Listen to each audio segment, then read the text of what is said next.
चिंतनाभ्यास, व्यवहार अभ्यास और प्रमाणित होने का उद्देश्य आवश्यक है, अन्यथा हम तुलन होकर वहीं रह जाते हैं। तो यहाँ पर प्रमाणित होने का अर्थ होगा ये व्यवहार अभ्यास में भी जाना और कर्माभ्यास में जाना। केवल पठन मनन श्रवण करने से हम तुलन तक ही जा पाएंगे, साक्षात्कार तक नहीं जा पाएंगे। साक्षात्कार होने तक जाते ही नहीं है, भाषा में ही रह जाते हैं, प्रमाण तक नहीं जा पाते। यदि आपको यह रास्ता स्पष्ट हो गया है तो इसका अभ्यास करके देखिए। यदि यह कर्माभ्यास और व्यवहार अभ्यास में आ जाता है तो हम पार पा गए। फिर आगे प्रमाणित होने के क्रम में क्या करना है यह तय किया जा सकता है। तो ये जनवरी 2007 में अमरकंटक में हमारे राकेश भैया जी ने इसको ये किया था।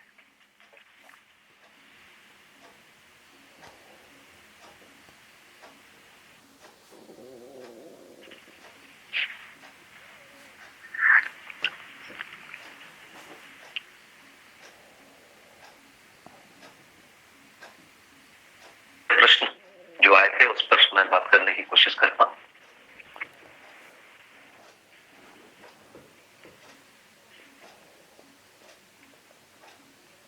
पहला प्रश्न है कि कैवल्य को लेकर, कैवल्य को प्राप्त करने, कैवल्य स्थिति प्राप्त जीवन को शरीर चलाने की आवश्यकता नहीं रह जाती है, जबकि शरीर का बनना प्रकृति में अनुस्यूत क्रिया के रूप में देखा गया है। इस तरह ये दो बातें परस्पर विरोधी नजर आती, कृपया से स्पष्ट करें। इसमें कैवल्य मतलब अनुभव और प्रमाण होने के बाद शरीर की आवश्यकता नहीं रहती। शरीर मजबूरी नहीं है, उसके पहले शरीर मजबूरी है, चाहिए ही चाहिए। इसका दूसरा मतलब यह भी है कि दिव्य मानव शरीर ले नहीं सकता, ऐसा नहीं है, वो चाहने पर शरीर ले भी सकता है। तो यदि आवश्यकता है तो दिव्य मानव शरीर ले सकते हैं। तो सबसे पहले तो अवसर उन्हीं को मिले कि जो जिनको जागृत होना है वो शरीर लेंगे, और उनके मार्गदर्शन के लिए कुछ जागृत व्यक्ति भी उसमें रहेंगे, तभी मानव परंपरा बनेगी। अधिक लोग जागृत रहेंगे, कम लोग अजागृत रहेंगे, तो ये कोई बाध्यता वैसी नहीं है। एक परंपरा बनी रहेगी जिसमें 50% से अधिक लोग जागृत बने रहेंगे, और तभी जो है नए लोग को जागृति का अवसर मिलेगा। तो इसीलिए ये परस्पर विरोधी नहीं है, नए लोगों के लिए भी अवसर है, और नए लोगों का मतलब जो जागृत होना चाहते हैं, और पुराने लोग का अर्थ है कि जो जागृत हो चुके हैं उनका सानिध्य उनको मिलता रहेगा मानव परंपरा के रूप में, और तभी प्रमाणित होने की प्रक्रिया तेज होगी। तो ये विरोधी नहीं लग रहा है, मुझे लगता है कि ये पूरक हो रहा है। दूसरा है जीवन के बारे में 4 पदों की बात की गई है। दृष्टा, ज्ञाता, कर्ता और भोक्ता। जबकि जीवन वस्तु रूप में चैतन्य इकाई क्रिया पूंजी ही है, इसमें जीवन के 4 पदों में होने का क्या स्वरूप है। तो हम दृष्टा के रूप में बात कर लेते हैं। दृष्टा कौन है? जीवन में हमने देखा है कि आत्मा जो है बुद्धि का दर्शन करता है, बुद्धि जो है चित्त का दर्शन करता है, चित्त है वृत्ति का दर्शन करता है, वृत्ति मन का दर्शन करता है, मन जो है वो शरीर का दृष्टा होता है। तो ये जीवन में 5 दृष्टा हैं, और ये पांचों में एक सूत्रता हो जाए उसको दृष्टा पद कह रहे हैं। तो इसमें ये दृष्टा जब जीवन दृष्टा है, जब शब्द आ रहा है, तो इसमें ये 5 दृष्टा पद हैं, 5 दृष्टा हैं, मन वृत्ति चित्त बुद्धि आत्मा, और 5 में एक सूत्रता हो गई है, ये आशय है। ज्ञाता, ज्ञान को अनुभव के साथ बोला गया है। तो जब आत्मा का प्रत्यावर्तन होता है तो आत्मा व्यापक में या ज्ञान में अनुभूत होता है, उस समय जीवन को ज्ञाता बोला गया है। उस समय की जो स्थिति है, आत्मा तो व्यापक में अनुभूत हो जाता है, आत्मा का प्रत्यावर्तन हो जाता है, उस समय बुद्धि का भी प्रत्यावर्तन हो जाता है, बुद्धि आत्मा में प्रत्यावर्तित रहता है, आत्मा को अनुभव करता है।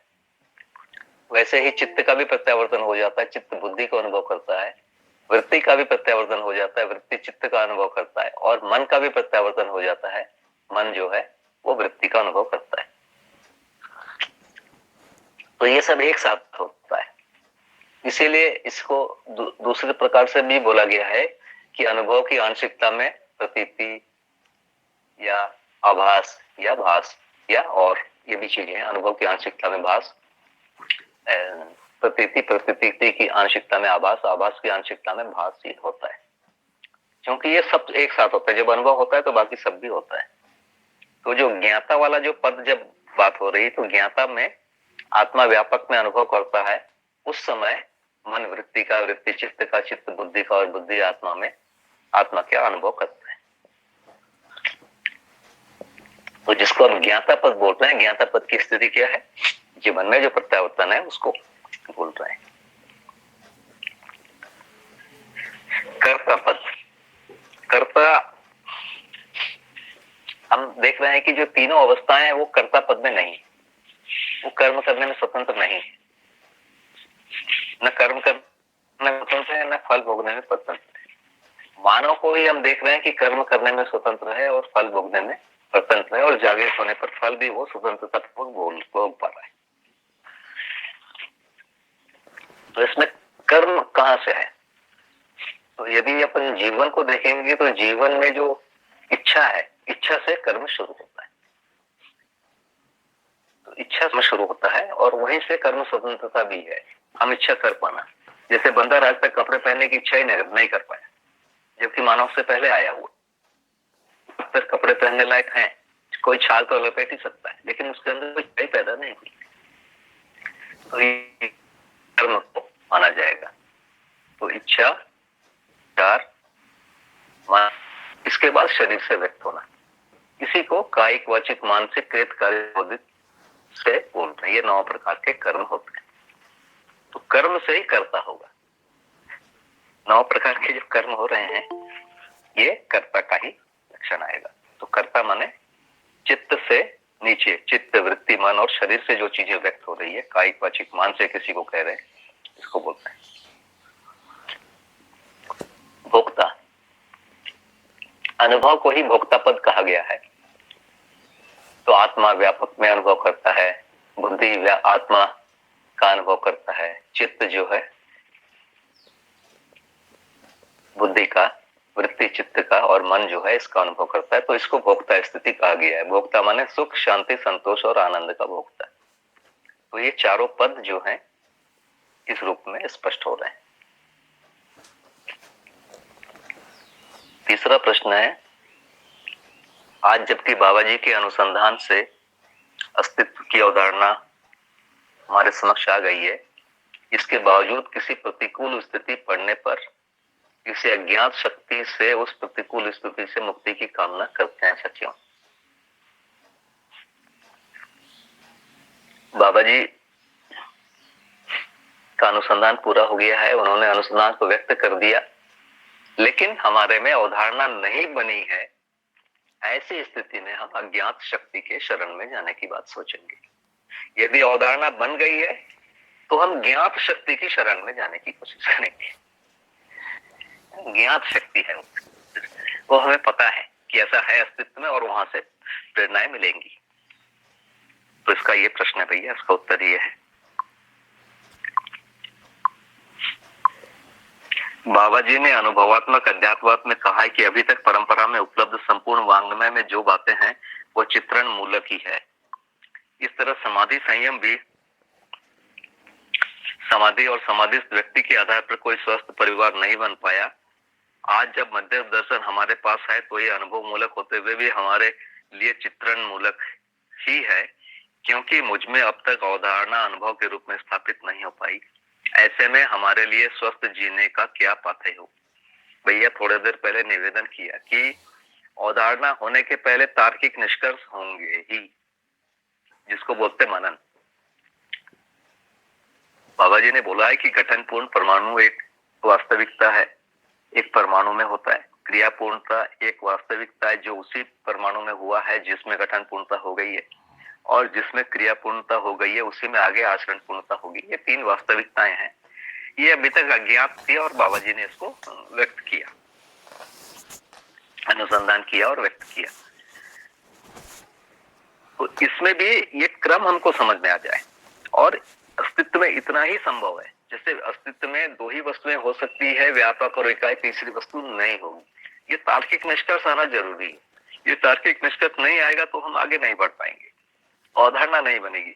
तो सबसे पहले जो बाबा जी पठन बोल रहे हैं, श्रवण मनन कह रहे हैं, श्रवण मनन के द्वारा ही तार्किक निष्कर्ष आएगा। उसी को अध्ययन का प्रारंभिक स्तर कहते हैं। उसके बाद साक्षात्कार होना शुरू होगा, जहां से परिभाषा के हिसाब से वहां से अध्ययन को कहा जा रहा है, जहां अवधारणा होगी। तो हम केवल पढ़ते रहेंगे तो उसमें नहीं होगा, हमको चर्चा में जाना पड़ेगा, रेफरेंसेस को ढूंढना पड़ेगा। उसमें जो विपरीत प्रकार के भी कोई हमारे तर्क हमारे साथी यदि देंगे तो उसको भी हमको सुनना होगा, सोचना होगा, और इस प्रक्रिया से तार्किक निष्कर्ष आएगा। तो इसीलिए बाबा जी ने भौतिकवाद का समर्थन किया कि भौतिकवाद ने तर्क को स्वीकारा और उसके कारण पढ़ने पढ़ाने की चीजें आई है। देखिए, लोगों ने अंतरिक्ष में अपने यान छोड़े, चंद्रमा में छोड़ दिए या मंगल में चले गए। उसके पहले धरती में बैठे बैठे लोग अंतरिक्ष को समझ गए कि अंतरिक्ष कैसा है। कैसे समझे? तार्किक निष्कर्ष के द्वारा, और फिर बाद में एक दो प्रयोग करके उसको पुष्टि कर लिया गया। तो तार्किक निष्कर्ष बहुत ही पावरफुल चीज है, और ये इसको विज्ञान ने बहुत अच्छी तरह उपयोग किया है और उन्होंने सफलता पाई। अभी विज्ञान के अलावा जो दूसरे जो शास्त्र हैं, जैसे समाज शास्त्र और या राजनीति शास्त्र या अर्थशास्त्र, ये क्यों नहीं सफल हो पा रहे हैं? ये मूल में जीवन के होने को नहीं स्वीकार पा रहे हैं। दूसरा, हर मानव सुखी हो सकता है और उसके लिए अखंड समाज, सार्वभौम व्यवस्था जैसा एक मॉडल होगा, उसको सामने रख के सोच ही नहीं पा रहे। इन दोनों को यदि सोच पाएंगे तो ये सब शास्त्र भी सफल हो जाएगा। तो अभी हम जब बात कर रहे हैं इस विधि में अवधारणा बनने के लिए हमको एक तरफ तो अखंड समाज, सार्वभौम व्यवस्था का एक चित्र स्पष्ट होना जरूरी है। उसके मूल में अस्तित्व, सह अस्तित्व है, उसमें चार अवस्थाएं हैं और ये सब स्थितियां हैं जिसको नियति क्रम बोल रहे हैं, वो सारी चीजें होती है। उसके बारे में एक प्रकार का निश्चित हमारा निष्कर्ष होना जरूरी है। उसके बाद अखंड समाज, सार्वभौम व्यवस्था की बातें आएगी, क्योंकि मानव सुखी होना चाहता है, मानव शांति की कामना करता है, मानव में अजेयत्व और अमरत्व की कामना विद्यमान है। इन सब चीजों को जोड़ने से और अस्तित्व को जोड़ने से मानव की जो व्यवस्था को देखने जाएंगे वो अखंड समाज और सार्वभौम व्यवस्था के रूप में ही है। तो तार्किक विधि से यदि हम यहाँ तक पहुंच पाते हैं, तार्किक निष्कर्ष हो पाते हैं, तब तो एक भाग पूरा हुआ। उसके बाद हमको जीना पड़ेगा। केवल तार्किक निष्कर्ष हो गया और हम बोलने लगेंगे, उसमें अनुभव नहीं होगा। उसमें हमको व्यवहार अभ्यास और कर्माभ्यास में जाना पड़ेगा। उसके लिए वातावरण नहीं है तो उस वातावरण को ढूंढना होगा, वो भी नहीं है तो बनाना होगा। इस प्रकार का हमको साहस दिखाना ही होगा, नहीं तो चीजें नहीं सफल होंगी। तो ये निवेदन है कि अध्ययन माने पठन नहीं है, अध्ययन माने मनन से तार्किक निष्कर्ष तक पहुंचना। तार्किक निष्कर्ष हो गया तो उसको जीने में लाने के लिए व्यवहार अभ्यास और कर्माभ्यास करना।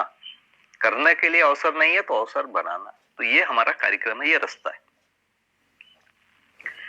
पांचवा है भ्रम की पीड़ा और निर्भ्रमता या जागृति की समीचीनता। योग संयोग घटना विधि से संपन्न होते हुए भी क्यों आवश्यक रहा? घटना विधि से संपन्न होते हुए भी क्यों? भ्रम की पीड़ा। भ्रम की पीड़ा जीवावस्था में भ्रम की पीड़ा नहीं है, क्योंकि जीवावस्था में वो बाध्य है। शेर बकरी को खाता है तो बकरी बाध्य है, क्योंकि शेर उससे अधिक शक्तिशाली है, उससे अधिक गतिवान है, उसके दांत अधिक नुकीले हैं, उसके पंजे अधिक हैं, तो वो उसको मार देता है। वो बाध्य है, उसमें कुछ नहीं कर सकता, उसमें संभव ही नहीं। लेकिन मानव में कल्पनाशीलता और कर्म स्वतंत्रता है, जो उधर नहीं है। तो कल्पनाशीलता और कर्म स्वतंत्रता आने के बाद ही भ्रम भी समझ में आता है, भ्रम की पीड़ा भी समझ में आती है, और गलती करने का भी अवसर आता है और सही करने का भी अवसर आता है। तो ये स्थिति यदि नहीं आएगी तो हम जीवावस्था जैसे ही बने रहते। तो यहाँ पर आता है तो एक व्यक्ति कमियों को पहचान लेता है, उन कमियों को दूर करने के रास्ते को पहचान लेता है, उन रास्ते पर चलने का साहस कर पाता है, उन रास्ते में चल के साहस करके कई बार असफल होता है, फिर एक बार सफल होता है। तो इस रास्ते पर चलने के लिए ही मानव परंपरा बनी हुई है, इसका आशय यहाँ पर है। तो भ्रम की पीड़ा यही है, ये गलत चीज है, इससे हम दुखी हो रहे हैं और इसको छोड़ना पड़ेगा, ये भी निर्णय होता है। इसको छोड़ने के लिए साहस और पुरुषार्थ करना पड़ेगा, ये भी समझ में आता है। ये बात है। छठवां प्रश्न, मृग तृष्णा मरीचिकावत अथवा रज्जु सर्पवत। मृग तृष्णा माने जो चीज नहीं है वो चीज दिखना। जैसे भोगों में सुख भासता है, भोगों में सुख होता नहीं, ये एक प्रकार की मृग तृष्णा है। ये हमको दिखता है और उसके पीछे हम भागते हैं और जिंदगी के 10, 20, 30 साल हम निकाल देते हैं। वो 30 साल जिसमें हम कुछ करने योग्य होते हैं। मनुष्य को करने योग्य होने में 20-25 वर्ष लग जा रहे हैं और उसके बाद जब तक इसको पूरा करते हैं तब तक शरीर ही चला जा रहा है, कमजोर हो जा रहा है।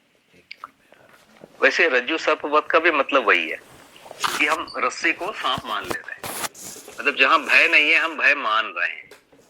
तो ये भय और प्रलोभन से जुड़ी हुई चीज है। मृग तृष्णा मरीचिका माने एक प्रकार का प्रलोभन है और रज्जु सर्प माने एक प्रकार का भय है। तो मानवीयता में जीने से भय कम है, इसको हम ज्यादा मान ले रहे हैं कि अच्छे व्यक्ति को लोग समाज जीने नहीं देता है, ये मान्यता है। मेरे हिसाब से जब तक कोई मनुष्य परधन में, परनारी में, परपीड़ा में, परपुरुष में जीता है तब तक उसको समाज जीने नहीं देता है। तब तक उसको दबाता है जब तक वो स्वधन में, स्वनारी, स्वपुरुष में और दयापूर्ण कार्य में ना आ जाए।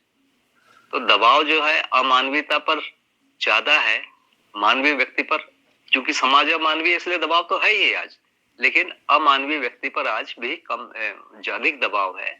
मानवीयतापूर्ण करने वाले या ऐसा सोचने वाले, उस तरफ बढ़ने वाले लोगों पर दबाव कम है, ऐसा मेरा मानना है और इस पर मैं बहुत ही दृढ़ हूं।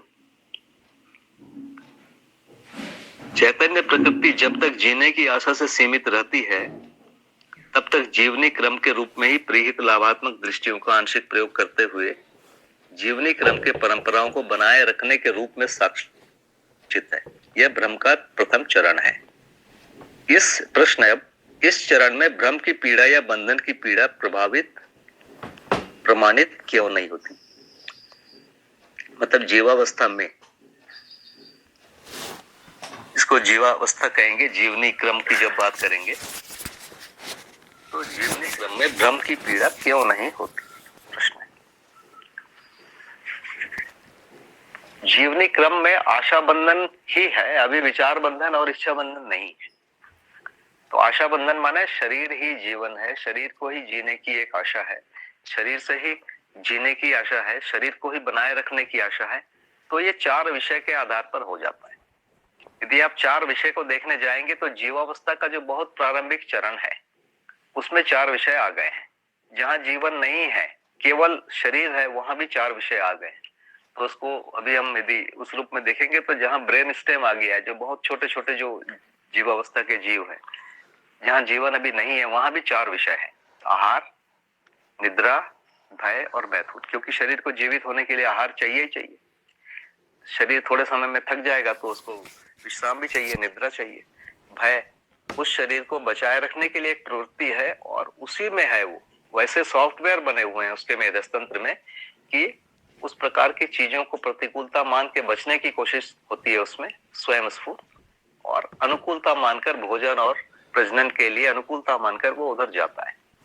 और मैथुन का मतलब अपनी परंपरा बनाए रखने की प्रवृत्ति। तो ये जो 4 विषय हैं ये ब्रेन के हैं या शरीर के हैं, इसलिए बार बार बोला गया ये शरीर के हैं। शरीर के हैं बोलने से बहुत स्पष्ट नहीं होता हमको, ब्रेन के हैं बोलने से अब हमको समझ में आ सकता है, क्योंकि ब्रेन जो है अच्छे से लोगों ने स्वीकार कर लिया। तो ये ब्रेन में पाया जा रहा है ये 4 विषय। जीवावस्था का जब प्रारंभिक चरण आता है वो ब्रेन से या शरीर से तदाकार हो जाता है और इन 4 विषय को एज इट इज स्वीकार कर लेता है और उसी को करता है, स्वीकार कर लेता है। इसका मतलब ये नहीं कि वो अस्वीकार कर सकता है। जैसे गाय को भूख लगती है तो वो भूख को ना नहीं कर पाता, भूख लगता है तो उसको फोर्सफुली उसको मेधस्तंत्र को ऑन करना पड़ता है, बस इतना ही उसमें दबाव है, वो ऑफ नहीं कर सकता। ऑफ करने की ताकत मानव में आने पर आती है कि आज भूख लगी है लेकिन आज मैं उपवास रहूंगा, खाना नहीं खाऊंगा। पर जानवर ये नहीं कर सकता है ना। कुछ जानवर बहुत थोड़ा सा नियंत्रण कर पाते हैं, जैसे मल मूत्र का त्याग करना उनके लिए नियंत्रण नहीं होता, पर कुत्ते को सिखाने से ये कर लेते हैं। ऐसा थोड़ा बहुत कुछ चीजें जानवरों में आया है। तो ब्रेन में जो क्रमिक विकास हुआ है उसमें थोड़ा थोड़ा नियंत्रण आया है। तो जीवावस्था में ये आया ही नहीं है, उसके ब्रेन में ही ये चीजें नहीं है। तो भ्रम की पीड़ा होने के लिए विचार बंधन कम से कम आना पड़ेगा। आशा बंधन की स्थिति में शरीर का ही बंधन है और शरीर को ही चलाने की बाध्यता है, शरीर को ऑन ऑफ नहीं कर सकता। शरीर को ऑन ऑफ करने के लिए दोनों चीजें चाहिए, एक तो विचार भी डेवलप होना चाहिए, दूसरा उस शरीर में प्रवृत्ति, शरीर में वो संभावना होनी चाहिए।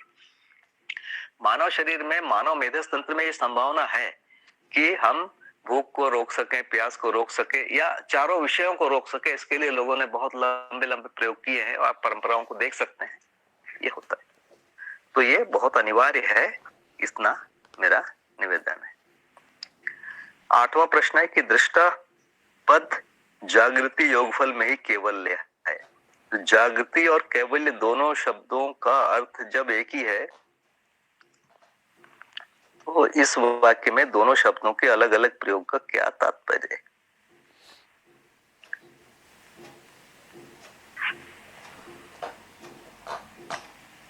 दृष्टा पद जब बोल रहे हैं तो ये मुख्य रूप से परंपरा के शब्द हैं। ये परंपरा में जो दृष्टा पद का मतलब ये नहीं था अब तक कि वो प्रमाणित करने वाला है।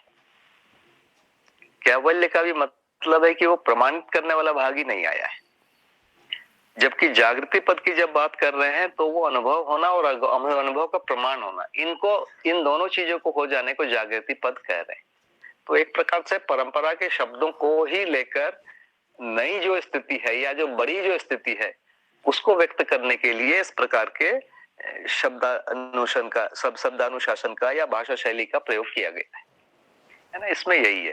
देखिए, मध्यस्थ दर्शन के अध्ययन में हमको 3 चीजें एक तो मिलेगी। एक तो वस्तु बिल्कुल नहीं है, कई चीजें बिल्कुल नहीं है, कई चीजें बिल्कुल नहीं। जैसे मनुष्य होता है ये पहले से लोगों को पता है, जानवर होते हैं लोगों से पता है, खून का रंग लाल होता है ये सबको पता है, हृदय और मस्तिष्क और श्वसन तंत्र होता है ये सबको पता है। तो ये सब चीजें मध्यस्थ दर्शन का अनुसंधान नहीं है, ये परंपरा में पहले से ही पता है। तो एक बात है कि नई वस्तु कुछ ढूंढा गया है जिसको बाबा जी ने बहुत ही स्पष्ट रूप से लिखा है, गठन पूर्णता, क्रिया पूर्णता, आचरण पूर्णता, और उसके आधार पर नियति क्रम जो बन रहा है। तो ये एक भाग है जो नया कुछ ढूंढा गया। दूसरी बात एक है कि उन्हीं शब्दों से बोलना है, तो इसीलिए कुछ शब्दों को पुनर्परिभाषित करने की जरूरत पड़ती, कुछ को नहीं पड़ी है। दूसरा है तो जिनको जरूरत नहीं पड़ी है वो परंपरा के हिंदी के शब्द हैं, वो मुख्य रूप से तत्सम शब्द हैं और कहीं कहीं तद्भव भी प्रयोग किया है बाबा जी ने, और कहीं कहीं उर्दू जिसको फारसी मूल के शब्द है उनको भी प्रयोग किया, जैसे समझदारी, ईमानदारी, ये आप देखेंगे वो भी प्रयोग किया है। तो दूसरा भाग ये है जो परंपरागत जो भाषा के कुछ शब्दों को लिया गया है उन्हीं अर्थों के साथ में या बहुत सामान्य फेरबदल के साथ। और तीसरा एक होता है कि हर व्यक्ति की अपनी एक शैली होती है। एक चीज को यदि वर्णन करना है तो 10 व्यक्ति 10 प्रकार से वर्णन करेंगे, तो ये शैली भी है। तो तीनों चीजें हैं। बाबा जी इस जो हिंदी भाषा के व्याकरण से पूरी तरह संतुष्ट नहीं थे, क्योंकि व्याकरण में जैसे ईश्वर है हमेशा कर्ता के रूप में लिखा जाता है, बाबा जी ने हमेशा अधिकरण के रूप में लिखा है, अधिकरण के ही रूप में है। तो ऐसे बहुत सारी चीजें और भी है, तो व्याकरण भी है और एक शैली भी है। तो इन 4 चीजों के आधार पर आप मध्यस्थ दर्शन को देखेंगे तो बिल्कुल नई वस्तु है। एक तो एक भाग ये है। दूसरा, वस्तु यदि कुछ वही है तो उन्हीं शब्दों के रूप में परंपरागत जो तत्सम शब्दों को प्रमुखता में लिया गया है। तीसरा, परंपरागत व्याकरण से कई जगह पर असहमति है, उसके कारण मैंने बताए हैं, उसके कारण कुछ भिन्नता है। और चौथा, हर व्यक्ति की अपनी एक शैली होती है, वो शैली भी है। तो इन चारों के आधार पर ही हमको चीजें बहुत स्पष्ट समझ में आएगी। इसीलिए ये भाषा शैली की चीजें और नए अर्थ को बताने की बात है। 9वां प्रश्न है, अनुभवात्मक अध्यात्मवाद पुस्तक में विगत के रहस्य मूलक अध्यात्म से बार बार तुलना क्यों गई है? क्योंकि शब्द वही है, जैसे कैवल्य वही है पर कैवल्य अलग है यहाँ, है ना। क्योंकि ये जागृति के प्रमाण को, दिव्य मानवीयता के प्रमाण को यहाँ कैवल्य कह रहे हैं। शब्द वही है, वो टॉप मोस्ट शब्द है। तो यहाँ पर टॉप मोस्ट शब्द जो है, जो स्थिति है, वो जागृति पूर्णता है। तो इन दोनों को जब समान बना के रखना पड़ेगा, इन दोनों शब्दों को, तो उसके लिए उस शब्द को पुनर्परिभाषित करना पड़ा कैवल्य को।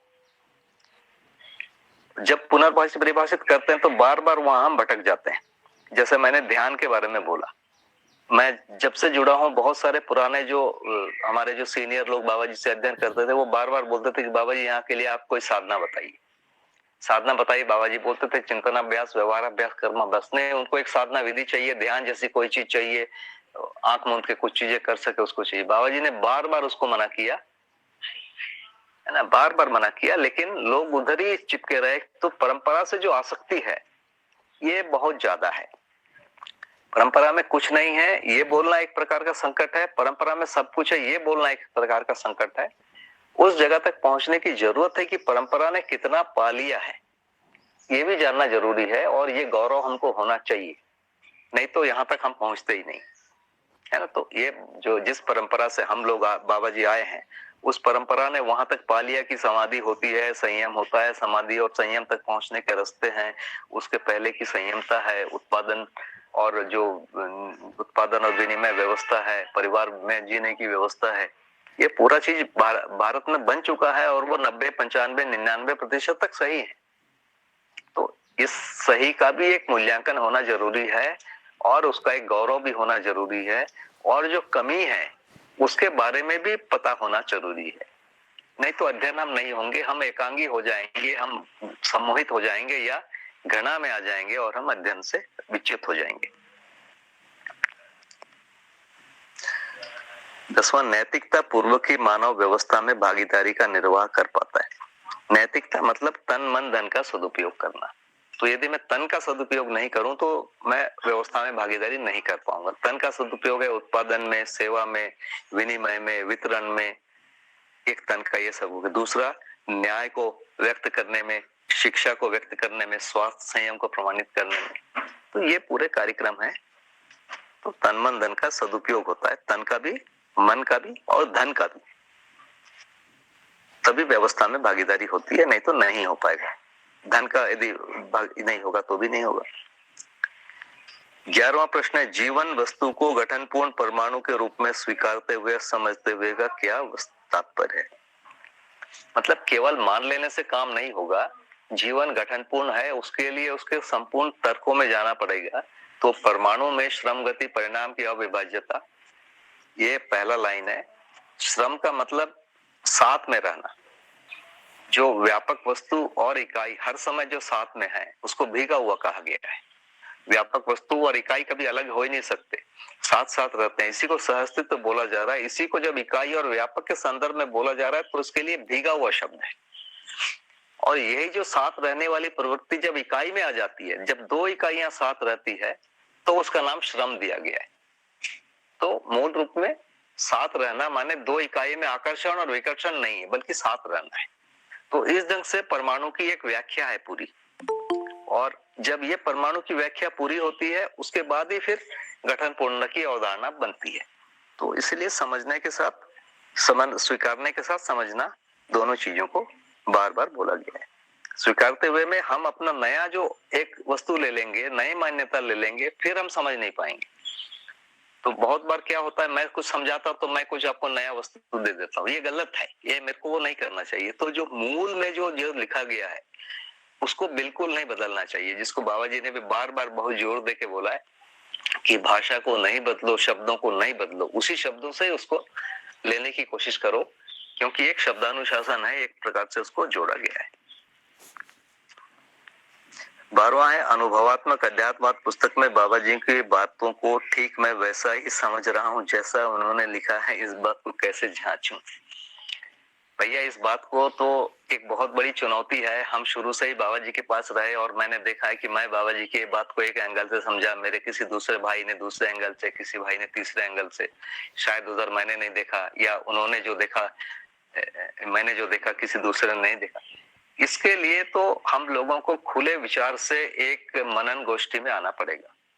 मतलब हम अपनी बात को रखें, दूसरे को सुने, ये स्वीकारना पड़ेगा कि दूसरा भी सुना है और दूसरा भी सोचा है ना। इतनी उदारता हम लोगों में चाहिए। ये जो बंद हो जाना है कि मैं अपना ही बोलूंगा, दूसरे का नहीं सुनूंगा, तो मैं सोचता हूँ कि ये तो समाज विरोधी है और व्यवहार विरोधी है। ये एक प्रकार से शासन मानसिकता ही है, इसके बिना हम नहीं आगे बढ़ पाएंगे। तो हमको उस प्रक्रिया में जाना पड़ेगा कि जहां हम दूसरे को सुने और दूसरे को सुन के ये पता चले कि मेरे में क्या कमी है या उन्होंने क्या अच्छा देख लिया।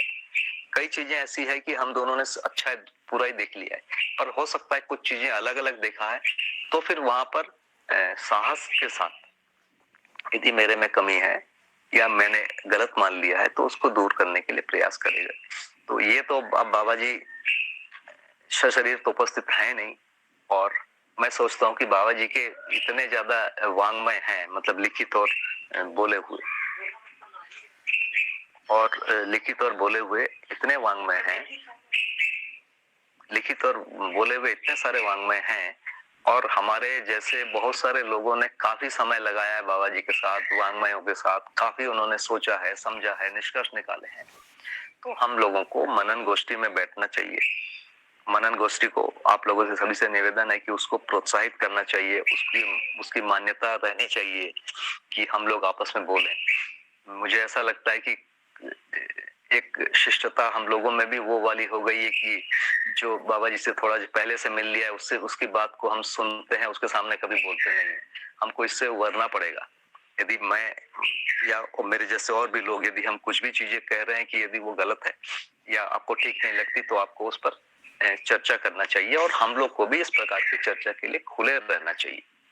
तो यही उपाय है, नहीं तो हम अपनी मान्यता बना लेंगे, अपने शिष्यों का या अपने समर्थकों का एक समुदाय बना लेंगे, और फिर ये वही होगा जो अभी तक एक सामान्य चलन है कि अपना अपना एक समुदाय बनाना, और समुदायवाद में हम फंस जाएंगे।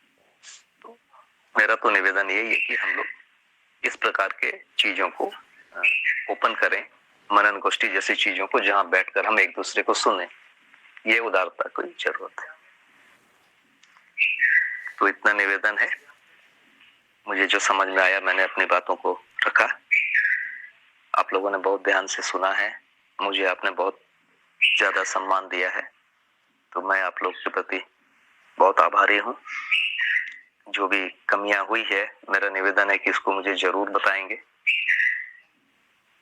ताकि अभी जो आखिरी प्रश्न है उसका जो जांच परख शुरू हो जाए।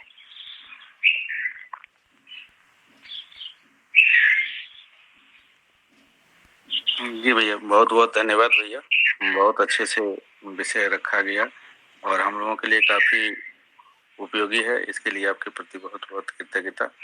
तो आज इसके बाद का जो कार्यक्रम है, सत्रांत अभिव्यक्ति के रूप में पवन कुमार आर्य भैया रखेंगे, उसके बाद रमाशंकर भैया। तो मैं पवन कुमार आर्य भैया को आमंत्रित करता हूँ कि आप सत्रांत अभिव्यक्ति रखें। भैया एक प्रश्न आया हुआ है, उसको भी देख लेना चाहिए। हाँ, प्रश्न आप बता दें।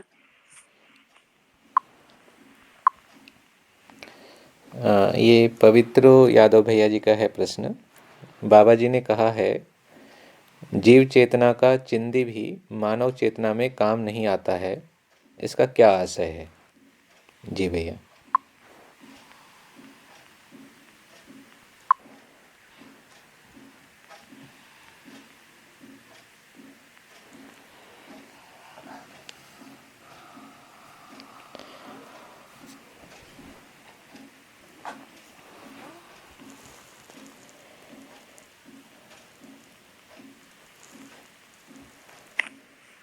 भैया आप हैं फोन के पास, सदन भैया जी?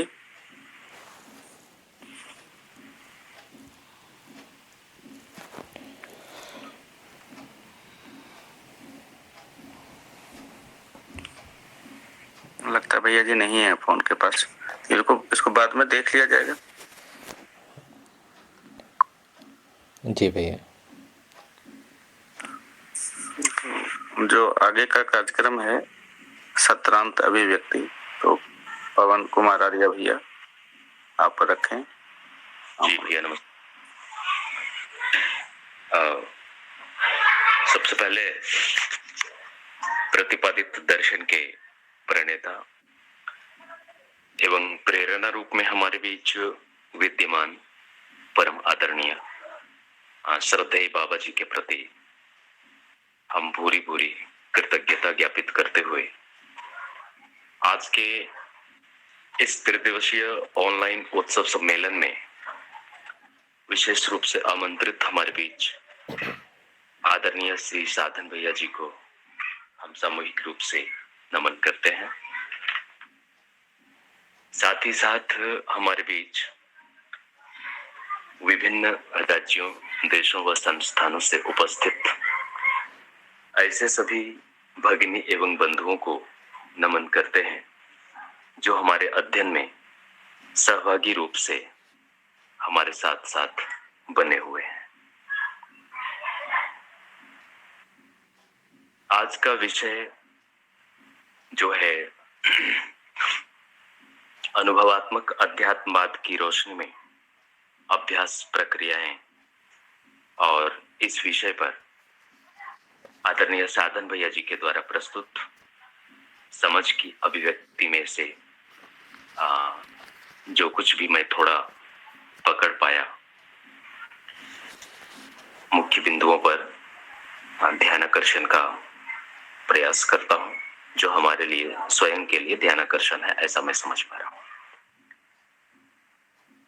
ध्यानाकर्षण के कुछ मुख्य बिंदुओं में से जितना मैं देख पाया, निश्चित रूप से हमारे अभ्यास के लिए बेहद ही उपयोगी है, वह होने वाला है।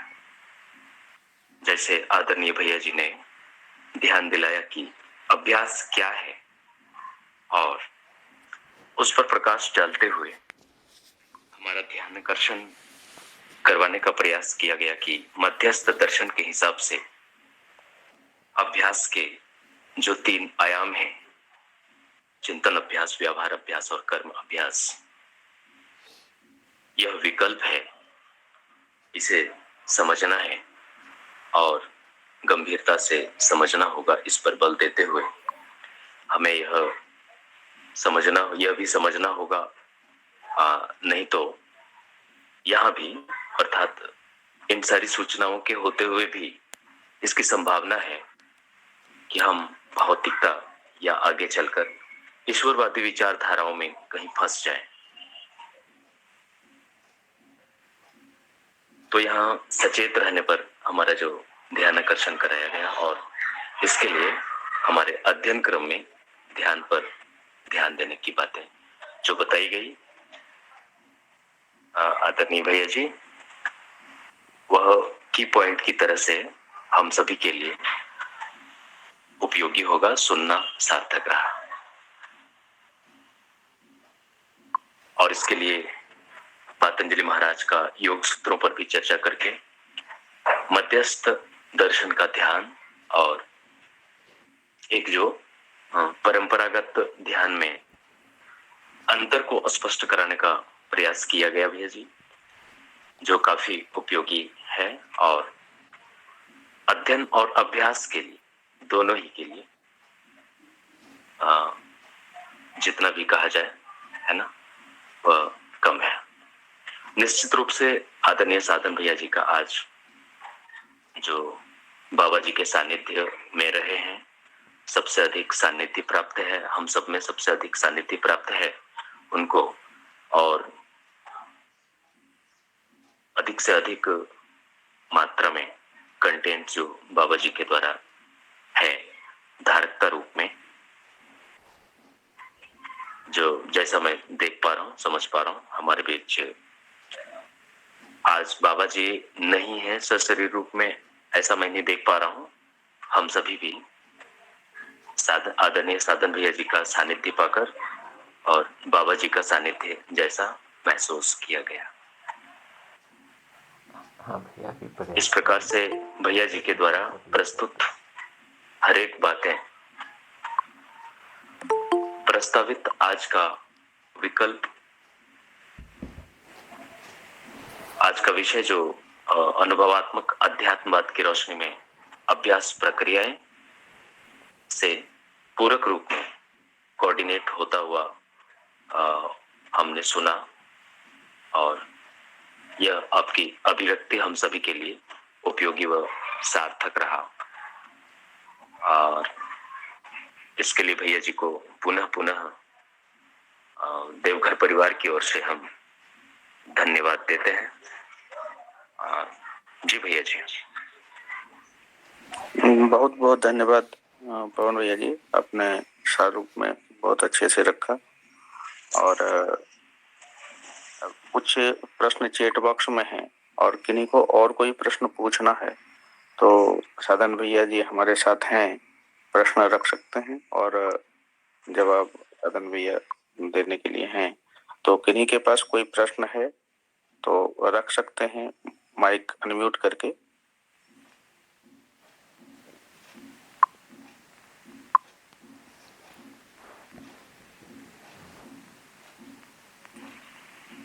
भैया जी जीवनी क्रम को एक बार बताने का कष्ट करेंगे। जीवनी क्रम जीवनी क्रम जीवावस्था के शरीर को चलाते समय जो जीवन की स्थिति होती है उसको जीवनी क्रम कहते हैं। जीवन जब मानव शरीर को चलाता है तो उसको जागृति क्रम कहते हैं। जीवन जब जीवावस्था के शरीर को चलाता है उसको जीवनी क्रम कहते हैं। आवाज पहुंची भैया? हाँ भैया जी, धन्यवाद भैया जी। जी पवित्र भैया जी का कुछ प्रश्न था, यदि वो स्वयं रखते तो अच्छा रहता।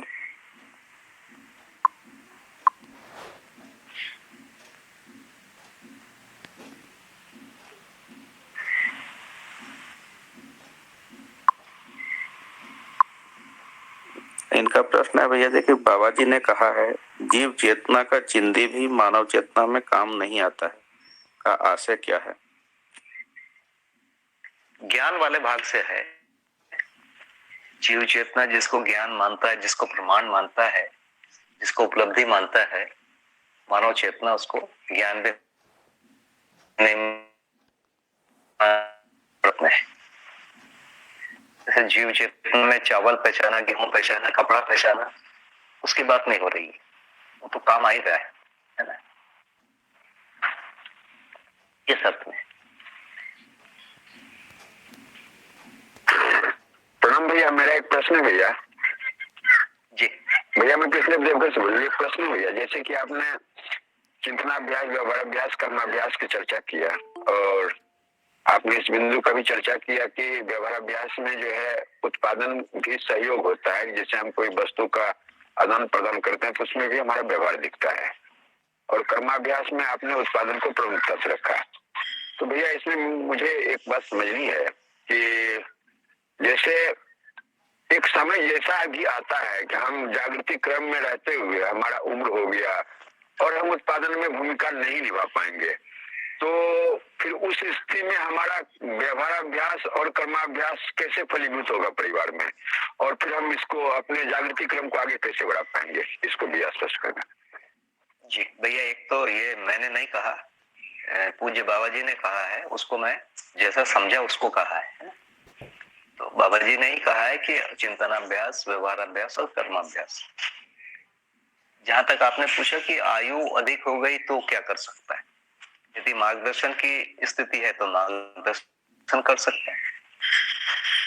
यदि मार्गदर्शन की भी स्थिति नहीं है, एकदम वृद्ध हो गया है, तो वो सेवा लेंगे, इतना ही कर सकते हैं। सेवा लेना भी एक प्रकार से परंपरा में पूरकता ही है।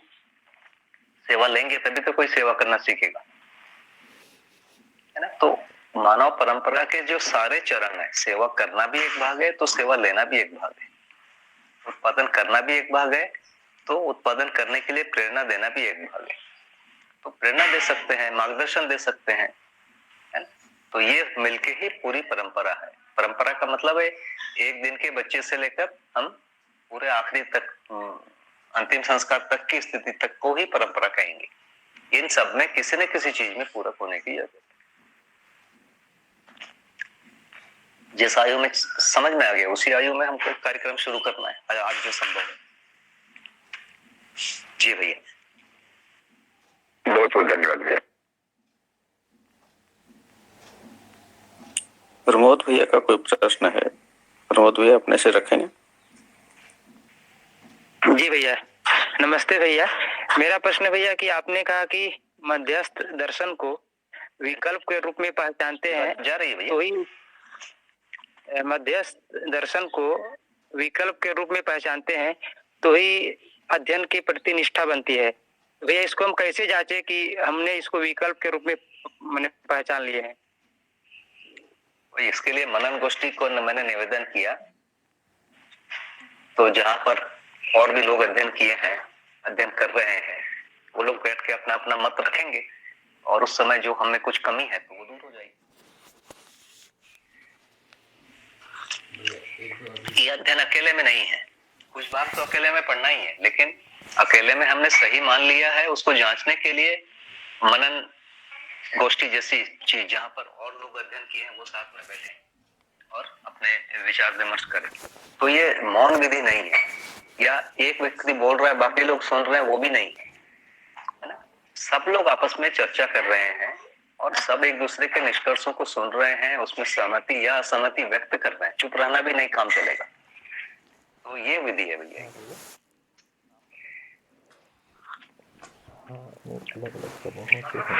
ठीक है भैया।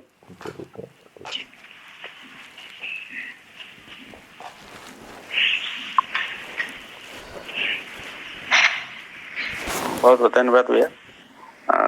यहाँ आज 3 दिन की ये उत्सव में अलग अलग समूहों से उत्सवपाड़ा, यवतमाल, बुल्ढाना इत्यादि और अन्य समूहों से भी जुड़े हुए हैं।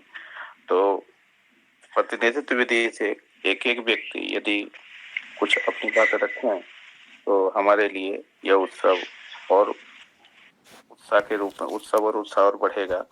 तो सबसे पहले उत्सवपाड़ा से कोई एक व्यक्ति यदि इस 3 दिवसीय उत्सव पर अपनी बात रखें तो हमें बहुत अच्छा लगेगा।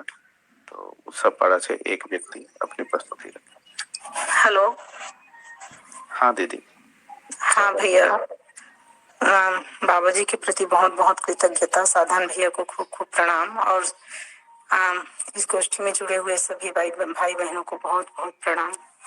मुझे एक चीज अच्छे से क्लियर हुआ है भैया कि जब ये हमको जीने के रूप में, प्रमाण के रूप में हमारी तैयारी नहीं होगी तो ये तुलन में ही ठहर जाएगा। ये बहुत बड़ी पॉइंट है। बहुत बहुत आभार सभी के प्रति कि प्रमाणित होने की इच्छा रखे बिना हम आगे नहीं बढ़ पाएंगे। यहीं पर बहुत मन रुका हुआ था, बहुत क्लियर हुआ भैया। सबके प्रति बहुत बहुत आभारी।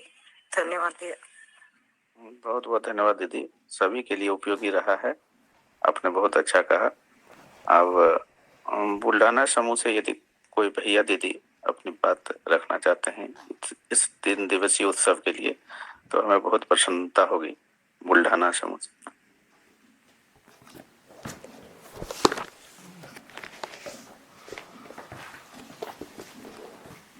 कोई है नहीं, ऐसा नहीं बोलना था। हेलो भैया, सभी को नमस्ते। नमस्ते। हाँ, मेरी आवाज आ रही है भैया?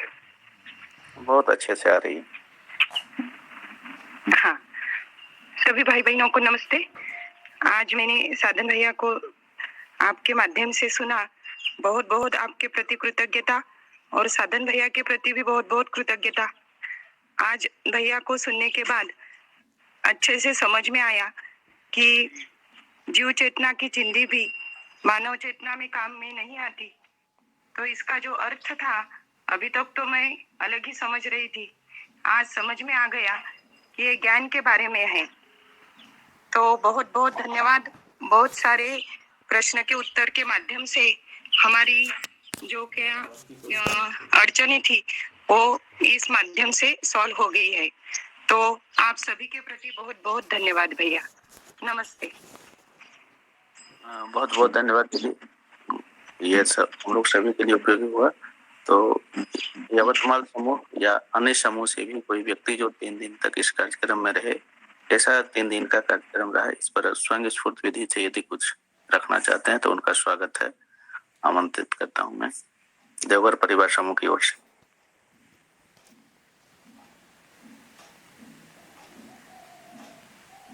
जी भैया नमस्कार।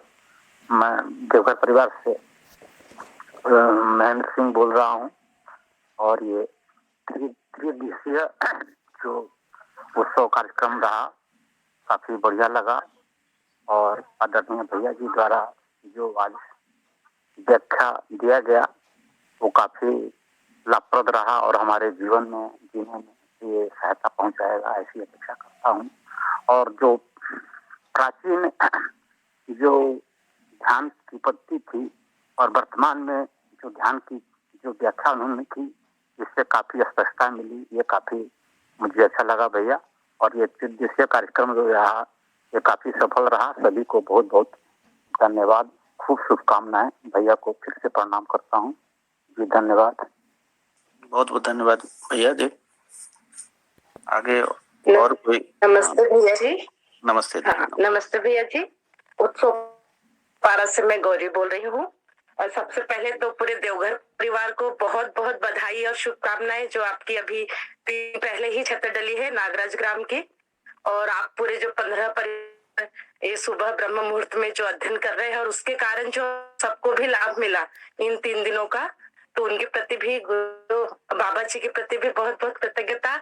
और साधन भैया जी, सुरेंद्र पाठक भैया जी और श्रवण भैया जी ने जो बातें रखी, सबके प्रति भी कृतज्ञता। बहुत ही सूक्ष्मता से बातों पर ध्यान गया। और स्पेशली श्रवण भैया जी ने जो एक बात थी, जो घटना शेयर की थे भैया जी, कि उनके बेटा जी को चोट लगी और खून बह गया, फिर भी भैया जी सहज बने रहे। तो उन्होंने बात कही कि उसके मतलब कारण क्या था। तो उन्होंने जो बात कही कि यहाँ जो वो भी संबंधी ही है और उनमें भी वो ममत्व वाला पार्ट है ही था। वो बात मुझे बहुत छुई। और आज साधन भैया जी ने जो ध्यानाकरण कराया है तार्किक पक्ष को लेकर, मनन गोष्ठी के महत्व को, तो मुझे भी ऐसा लगता है कि वाकई में ये बहुत महत्वपूर्ण है। तभी हम लोग सही अर्थ में जो हम भी पकड़े हुए हैं, जैसे अभी बात हुई ही कि जीव चेतना की चिंदी भी काम नहीं आती है, तो उसका कारण ये है कि हम निश्चित ही अन्यथा रूप में कुछ और अर्थ लेके भी उसको पकड़ सकते कि हाँ ये ही सही है। तो मनन गोष्ठी में एकमत हो और जो सही है वो हमारी स्पष्टता बढ़ेगी। तो मुझे ऐसा लगता है वाकई में मनन गोष्ठी के लिए क्या क्रम है और कैसे उसको किया जा सकता है, तो इसमें हम लोग भी शामिल होना चाहते। तो भैया जी की इस बात का मैं पूरा वो करती हूँ। और बाकी तो जितनी बातें रखी हमारे पूर्व बंधु भगियों ने कही ही, तो बहुत धन्यवाद भैया आप सब लोगों को ये सुंदर सौभाग्य, ये अवसर उपलब्ध कराने के लिए। और साधन भैया जी के प्रति भी कृतज्ञता, प्रणाम। बहुत बहुत धन्यवाद दीदी जी। आगे और कोई? साइन भाई, 10 शब्द में रखना चाहूंगा।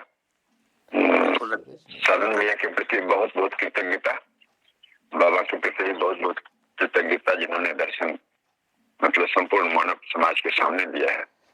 आज की जो ये समापन समारोह था उसमें साधन भैया की 1-2 बातें कितनी स्पष्टता से आई। जैसे पहले हम लोग भी सोचते थे कि अध्ययन अभ्यास में जो चिंतनाभ्यास, व्यवहाराभ्यास, कर्माभ्यास है, उन्होंने एक बातों को जो बाबा जी के माध्यम से एक बड़ी प्रमुखता से रखा, वो ये है कि हमें अवसर बनाना पड़ेगा। यदि अवसर नहीं है तो क्या होता है कि कभी कभी होता है जो अस्तित्व में जो व्यवस्था है उसके लिए हम समझौता की तरफ बढ़ते हैं, तो वह तुरंत तक ही रह जाएगा, जैसे कि भैया ने बोला। तो अवसर हमें बनाना पड़ेगा, जैसे हमें अभ्यास के लिए है, व्यवहार अभ्यास के लिए, कर्माभ्यास के लिए, या जो हमारी सहभागिता होनी चाहिए, जो व्यवस्था बनी हुई है, जिस व्यवस्था के तहत हमें साक्षात्कार से लेकर के अनुभव तक जाना है, तो यदि हमें ऐसा अवसर नहीं मिल पाता है तो फिर हम तुरंत तक रह जाएंगे। ये बातें मतलब पहले मैं सोचता था कि अवसर निश्चित रूप से होना चाहिए, और आज मुझे काफी प्रसन्नता मिली, इस बात में काफी बल पड़ा कि निश्चित रूप से हमें जो अस्तित्व में व्यवस्था है उसके लिए अवसर हमें बनाना पड़ेगा, यदि नहीं है तो। और उस अभ्यास के तहत ही हमको जागृति की तरफ आगे बढ़ सकते हैं। ये बातें साधन भैया के माध्यम से आज आया, ये काफी सराहनीय है और काफी अनुकरणीय भी है। धन्यवाद भैया। बहुत बहुत धन्यवाद करते भैया।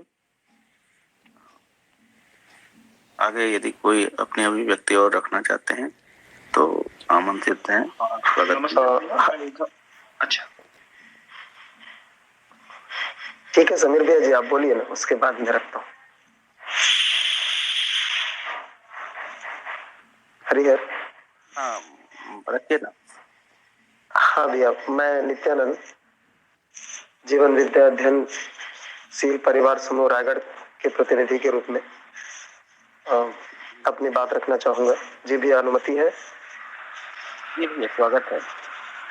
जी भैया, तो सर्वप्रथम तो आप सभी देवघर परिवार के सभी भाई बहनों को प्रणाम करते हुए आप लोगों को असीम साधुवाद कि आप लोगों ने यह अवसर सभी के समक्ष रखा और लगातार 3 दिवसीय इस उत्सव के कार्यक्रम में हम सभी भी आपके साथ सम्मिलित हुए।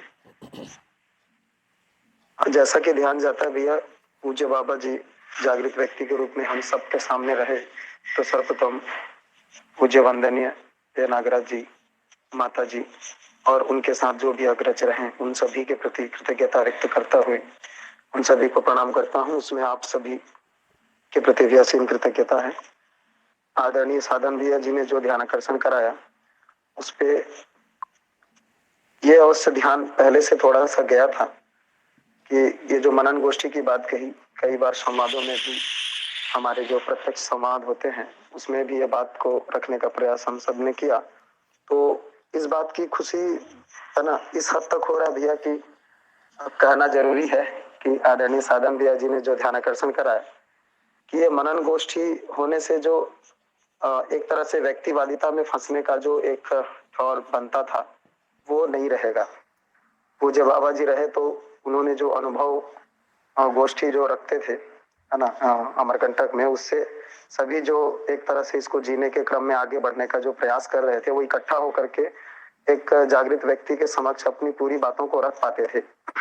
आज पूज्य बाबा जी सशरीर नहीं है, फिर भी उनकी जीने की जो शैली, जो प्रमाण उन्होंने प्रस्तुत किया, उससे हमारा सभी का ध्यान तो जा ही रहा है कि हम जो है श्रेष्ठताओं के क्रम को स्वीकार पाएं और उन्हीं के आधार पे सभी है ना एक दिशा में जो उन्होंने जी करके प्रमाणित करके दिखाया उस ओर हम चल पाए।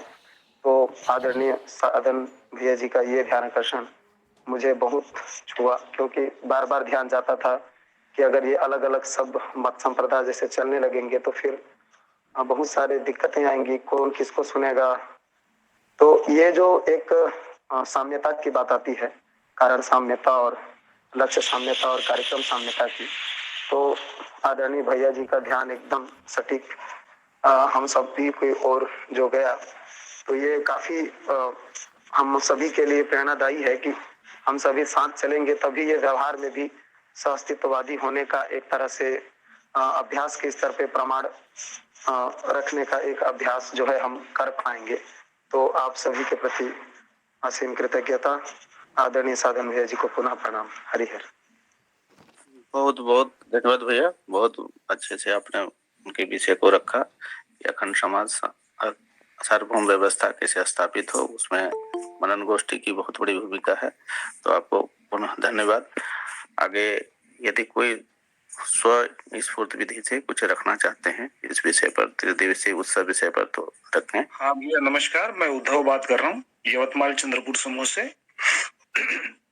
स्वागत है भैया, स्वागत। हाँ भैया, तो आज जो आदरणीय साधन भैया ने अपने सामने ये जो अध्ययन अभ्यास की जो अनिवार्यता है, उसकी महत्ता, जो उसका स्वरूप और वह करने का जो तरीका है, उसके बारे में जो विस्तृत रूप में प्रस्तुति दी है, तो उसके लिए समूह की तरफ से हम लोग आभारी हैं साधन भैया के लिए। और आपको भी बहुत बहुत धन्यवाद भैया कि आप लोग इस तरह का एक उत्सव यहाँ पर आयोजित किया और उसमें सभी को आमंत्रित किया।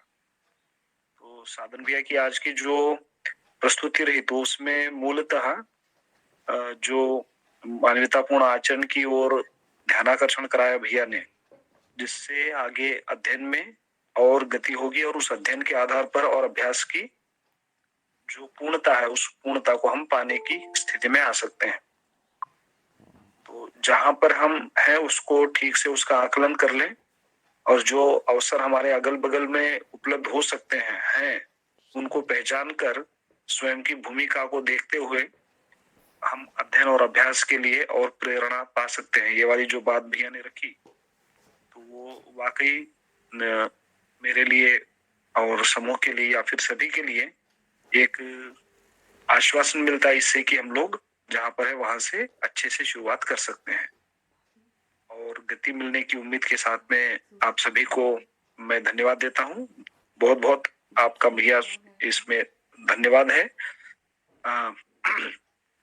कि आपने इस तरह का एक उत्सव किया और सभी को ये वाला एक अवसर उपलब्ध कराया। धन्यवाद भैया।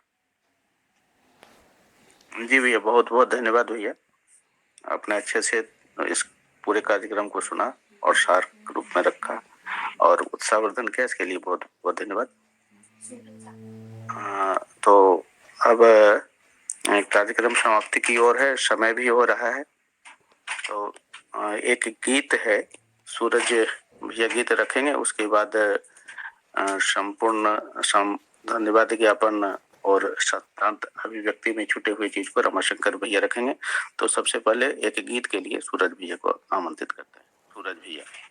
अरे पहले हमको करना था।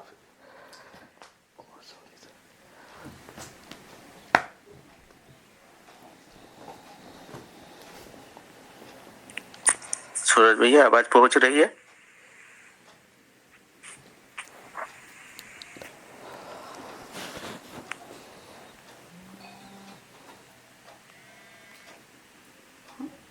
नहीं जुड़ेंगे।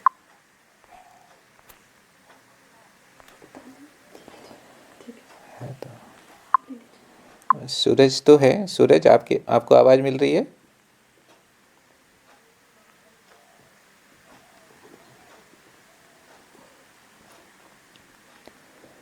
हाँ भैया, उनका माइक अनम्यूट नहीं हो रहा है, तो मैं अपनी अभिव्यक्ति कर लेता हूँ। जी धन्यवाद। आप अपने सत्रांत अभिव्यक्ति और धन्यवाद ज्ञापन साथ साथ कर लें। जी भैया, बहुत बहुत धन्यवाद भैया।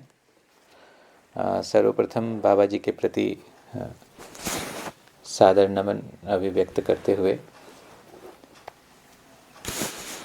और उपस्थित श्री साधन भैया, श्री योगेश भैया एवं देश भर से जो भी भैया दीदी हैं, आप सभी का सादर अभिनंदन है। यह त्रिदिवसीय उत्सव हम सबके लिए कितना उपकारी रहा है, यह अभिव्यक्त कर पाना भी अभी मेरे लिए तो मुश्किल जाता है। पूरी तरह से मैं इसको शब्द दे पाऊँगा, इस बात में मुझे स्वयं में शंका है। किंतु मैं एक बात रखना चाहूँगा कि जब इसकी चर्चा श्री योगेश भैया ने हम सब के बीच रखी पिछले पुस्तक पठन के समापन के बाद, तो एक पल के लिए हमें अवश्य लगा था कि इसकी क्या आवश्यकता है ऐसे उत्सवों की। आखिर हमें पठन करना है तो उसको प्रचार करने की भी ऐसी क्या आवश्यकता है। पठन तो हम कर रहे हैं, अध्ययन कर रहे हैं, तो यह ठीक है, किंतु श्रेष्ठ जन के प्रति स्वीकृति होने से उनका निर्देशन हमारे लिए सहज स्वीकार्य हो जाता है। और इस तरह से ही जैसे ही उन्होंने हमें आगाह किया कि ऐसा उत्सव होना चाहिए, तो हम उत्सव के लिए कटिबद्ध हुए। लेकिन उत्सव होने के बाद जो फल परिणाम को हम देख पाए अपने भीतर, इससे इसकी सार्थकता स्पष्ट हुई। कितना यह सार्थक है, कितना यह हमारी दिशाओं को, हमारी सही दिशा को प्रेरित करने में कितना सहायक है, यह हमें समझ में आया। सबसे बड़ी बात, हम सभी परिवार समूह जो भी यहाँ पर अध्ययन में लगे हुए हैं, हम सब के बीच में जो बहनें हैं, वे इस अध्ययन प्रक्रिया में बहुत अधिक पार्टिसिपेट नहीं कर पाती हैं। उनका पार्टिसिपेशन इस रूप में ही हम सब के साथ बना रहता है कि हम सभी जो भाई लोग हैं वे इसमें लगे रह सकें। उनका कोई हम पर कोई अवरोध ना आए, इस पर उनका ध्यान अधिकतम बना रहता है।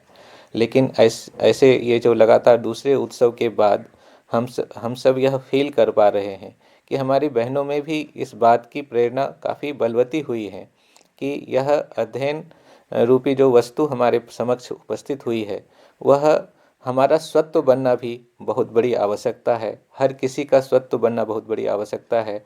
इस तरह से मेरा भी यह स्वत्व बन सके, यह भी एक बड़ी आवश्यकता है।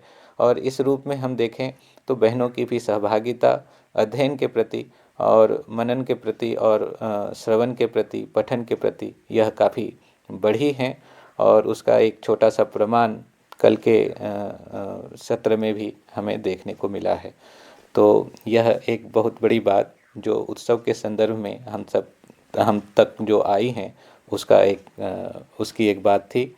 दूसरी बात, जो महत्वपूर्ण बात जो उत्सव से हमें मिल रही है वह यह कि परिवार क्या होता है यह अब हमें समझ में आने लगा। अब जो परिवार 4 लोगों के बीच में सिमटा होता है, 10 लोगों के बीच में सिमटा होता है, या हम 10 परिवार समूहों को मिल करके एक परिवार मान करके चल रहे होते हैं, इस तरह से उसका नामकरण करते हैं कि यह देवघर परिवार समूह है या आदि आदि। लेकिन अब यहाँ पर हमें समझ में आया कि परिवार का अर्थ सार्वभौमता में ही है, परिवार का अर्थ अखंडता में ही है। एक साथ 60, 70, 80, 90 भाई बहनों का उपस्थित हो जाना और सबकी सहभागिता अचानक से मिल जाना, यह उस अखंडता को ही हमें दर्शाने के लिए पर्याप्त समझ में आया। और हम महसूस कर पा रहे हैं कि परिवार रूपी जो शब्द है यह कितनी विशालतम रूप में फैला हुआ है। तो आज जो दर्शन की भाषा में हमें स्पष्ट हुई कि परिवार, विश्व परिवार को ही परिवार कहते हैं, जिसकी मौलिक इकाई के रूप में परिवार, समाज और राष्ट्र और अंतर्राष्ट्र को हम देखते हैं, किंतु परिवार की जो मौलिक अवधारणा है वह अवधारणा तो विश्व परिवार तक जाती है। उसकी भी अभ्यास रूप में सार्थकता इस उत्सव से हमें देखने को मिली है, जो महत्वपूर्ण बात है जो हम सब तक पहुंच रही है। आगे मैं कहना चाहूँगा कि देवघर परिवार की जो स्थापना हुई वह किस रूप में हुई, तो स्वयंस्फूर्त विधि से ही हुई। यहाँ पर 2017 में श्री भारत भाई जी का आगमन हुआ, उनके माध्यम से एक परिवार शिविर हुआ और सहज ही यह कार्यक्रम आगे बढ़ता चला गया, जिसमें श्री श्रवण शुक्ला भैया के द्वारा जो सामाजिक शिविर हुए और फिर लगातार 7-8 शिविर कंटिन्यूअस हुए। प्रारंभ में तो हमें समझ में आया कि यह शिविर की श्रृंखला को बनाए रखना ही वास्तव में हमारा कार्यक्रम है, लेकिन बहुत ही जल्द हमें यह भी समझ में आया कि वस्तु बहुत गहन है और उसकी गहराई को नापना, उसकी गहराई अपने भीतर अनुभूत होना, यह सबसे बड़ी आवश्यकता है। और बहुत जल्द ही हम लोग अध्ययन की दिशा में आगे बढ़े। लगभग 1.5 वर्ष पूर्व से हम लोग का पठन प्रारंभ हुआ। प्रारंभ में यह पठन जो है वह अनौपचारिक विधि से चलता रहा, जिसमें हम लोगों ने संवाद पुस्तक को पढ़ा और फिर जीवन विद्या परिचय को पढ़ा और फिर योगेश भैया के सानिध्य में अध्ययन प्रक्रिया को भी देखने का अभ्यास किया। किंतु उसके बाद श्री योगेश भैया के प्रति बहुत बहुत कृतज्ञता कि उन्होंने हम सब को एक सूत्रता में, एक निश्चित दिशा में डायरेक्ट कराया और 1 वर्षीय कार्यक्रम के रूप में हम लोगों ने अध्ययन को स्वीकार किया। तो इसको हम इस रूप में भी देख सकते हैं कि जैसे 6 महीने का अध्ययन शिविर होता है, 1 साल का अध्ययन शिविर होता है, 2 साल का अध्ययन शिविर होता है, ऐसे ही हम लोगों ने भी 1 साल का अध्ययन शिविर के रूप में के संकल्प के रूप में हमने इसको स्वीकारा और तब से हम लोगों ने पठन प्रारंभ किया। प्रारंभ में हमने सोचा था कि 1 साल में हम पठन को पूरा कर लेंगे, लेकिन सने सने ही हमें इस बात की भी स्पष्टता हुई कि 1 साल का अर्थ नहीं है, पठन का पूरा होना अर्थ है। इसलिए पठन ऐसा ही हो जिससे कि मनन भी साथ साथ इस गहराई के साथ होता रहे कि हमें उसकी जो विषय वस्तु है वह अधिकतम रूप से हमारे भीतर स्थिर होता रहे। इसलिए प्रारंभ में हमने जनवाद से प्रारंभ किया था, किंतु आज जब अध्यात्मवाद पूरा हुआ है तो हमें यह प्रतीत होने लगा है कि अनुभवात्मक अध्यात्मवाद के नज़रिए से अब व्यवहार क्या है इसको हम जनवाद में पुनः देखें। इसलिए अगले कड़ी के रूप में हम जनवाद को प्रारंभ करेंगे और जनवाद के बाद ही फिर हम शास्त्र का भी अध्ययन करना चाहते हैं और शास्त्र के बाद फिर दर्शन को देखना चाहते हैं। इस क्रम को हम लोगों ने अपने लिए सेट किया है। तो ये एक बात थी जो यहाँ के अध्ययन के संबंध में जो मुझे रखने की आवश्यकता लगी। सबसे महत्वपूर्ण बात कि आप सबके उपस्थित होने से हम सबका जो मनोबल है वह काफ़ी अधिक बढ़ गया है। इसके लिए हम कोटिशः आप सबके प्रति कृतज्ञता ज्ञापित करते हैं। मैं साधन भैया जी के प्रति विशेष कृतज्ञता ज्ञापित करता हूँ कि आप इतने सरल तरीके से हमारे बीच अभ्यास प्रक्रियाओं की बातों को रखते हैं कि हमें लगता है कि ये कितनी सहज वस्तु है, कितनी सरल वस्तु है और हम सब भी इसको धारण कर सकते हैं। श्री साधन भैया जी के द्वारा के उद्बोधन में, ऐसे ही श्री श्रवण शुक्ला भैया जी के भी उद्बोधन में, श्री सुरेंद्र पाठक भैया जी के भी उद्बोधन में हमने इस सरलता को महसूस किया और वास्तविकता को भी महसूस किया कि कैसे क्रम से हमारे भीतर इन सब बातों का जो प्रत्यारोपण होना है, जिस प्रत्यारोपण के बाद हम इन सब जो दर्शन की विषय वस्तु है, जो मौलिक अवधारणा है, उसका स्वत्व हमारे भीतर भी विकसित हो सकेगा। इसके पूर्व सुवर्णा दीदी जी का हमें उद्बोधन प्राप्त हुआ था, श्री राम भैया का उद्बोधन प्राप्त हुआ था और राकेश गुप्ता भैया जी का भी उद्बोधन प्राप्त हुआ था। और उनके सानिध्य में भी हमने जो भौतिकवाद को देखा था, उन सब से भी हमारा काफ़ी बड़ा उपकार हुआ है। उन सब के प्रति भी हमारी बहुत बहुत कृतज्ञता है। आज की चर्चा में जो महत्वपूर्ण बहुत बात जो मुझे स्पष्ट हुई और जो शायद इस त्रिदिवसीय उत्सव का एक आवश्यकता भी थी कि हमारे भीतर वह मौलिक बात स्पष्ट हो सके कि कहाँ पर हमारी दिशा जो है सही की जगह नहीं, सही की तरफ नहीं बढ़ पाती। तो आज जिस प्रकार से भैया जी ने ध्यान को लेकर के हम तक बात रखी कि ध्यान के विषय में जो परंपरा में जो अवधारणा रही है और जो दर्शन से हमारे भीतर जो अवधारणा आई है, उसमें एक बहुत बड़ा मौलिक शिफ्ट है, मौलिक अंतर है।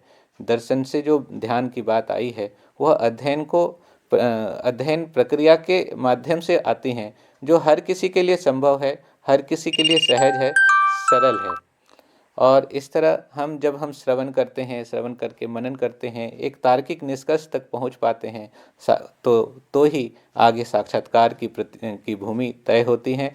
और इस तार्किक निष्कर्ष से स्वयं में भी खुशहाली आती है कि जिसे जीना है वह अब मुझे भी समझ में आने लगे हैं, उसका विश्वास अपने भीतर बनने लगा है। और यह विश्वास निरंतरता में स्थापित हो सके, इसके लिए साक्षात्कार बोध अनुभव की आवश्यकता है। इन बातों को भैया जी ने जिस प्रकार से रखा वह बहुत ही अच्छा रहा और हम सब के अभ्यास में यह उपयोगी होगा, उपकारी होगा, ऐसा समझ में आता है। जैसा कि व्यवहार अभ्यास के विषय में भैया ने जिन बिंदुओं को ध्यानाकर्षण कराया है वह बहुत ही महत्वपूर्ण है। इन सब का नियमित अभ्यास हमारे लिए बहुत आवश्यक है इन पुस्तक पठन के दौरान।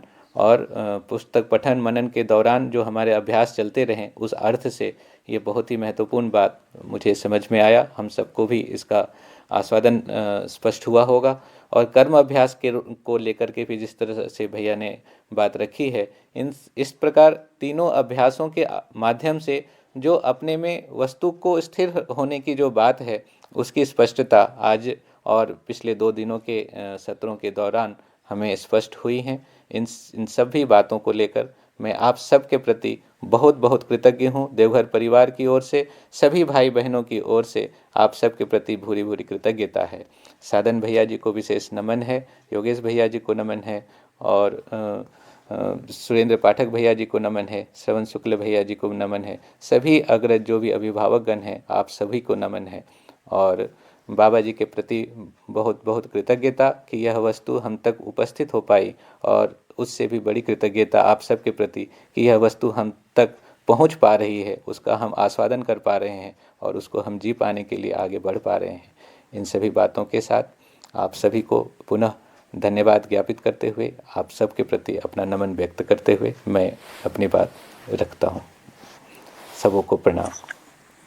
बहुत बहुत धन्यवाद रमाशंकर भैया।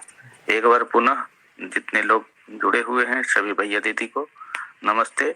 और आप इस समय हाँ जी भैया, एक सूचना था कि सूरज भैया का टेक्निकल कुछ प्रॉब्लम हो रहा था, इसलिए वो आवाज नहीं सुन पा रहे थे, उनकी आवाज आ नहीं पा रही थी। तो अभी फोन से वो जुड़े हुए हैं और उनका कोई कार्यक्रम या क्या आप बताना चाह रहे थे प्रस्तुत करने के लिए, तो उस पर वो तैयार हैं।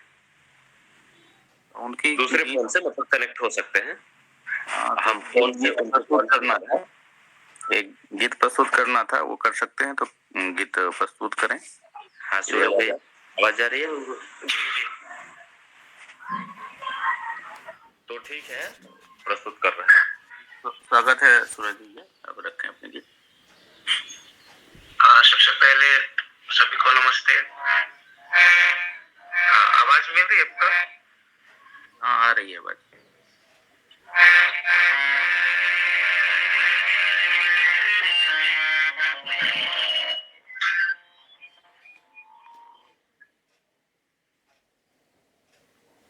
समीर भैया, आवाज जा रही है ना? आवाज अभी रुक गई थी। हाँ ठीक।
धन्यवाद सूरज भैया, आप आपने बहुत अच्छा गाया, लेकिन तकनीकी कारण से ठीक से आवाज नहीं पहुंच पाई। तो सभी को बहुत बहुत धन्यवाद, सभी को नमस्ते। और समय काफी ज्यादा हो चुका है, इसके लिए मैं देवर परिवार की ओर से सभी से क्षमा प्रार्थी हूँ और आज के कार्यक्रम की समाप्ति की घोषणा करता हूँ। आशा है फिर इस प्रकार का कार्यक्रम होगा और आप लोगों का सानिध्य मिलेगा। इसी आशा के साथ पुनः एक बार आप लोगों को धन्यवाद, सभी को नमस्ते, प्रणाम। आप सभी को भी बहुत बहुत धन्यवाद, सभी को हरिहर धन्यवाद दीदी। नमस्ते भैया। नमस्ते सभी को। नमस्ते भैया, सभी को नमस्ते, हरिहर। हरिहर।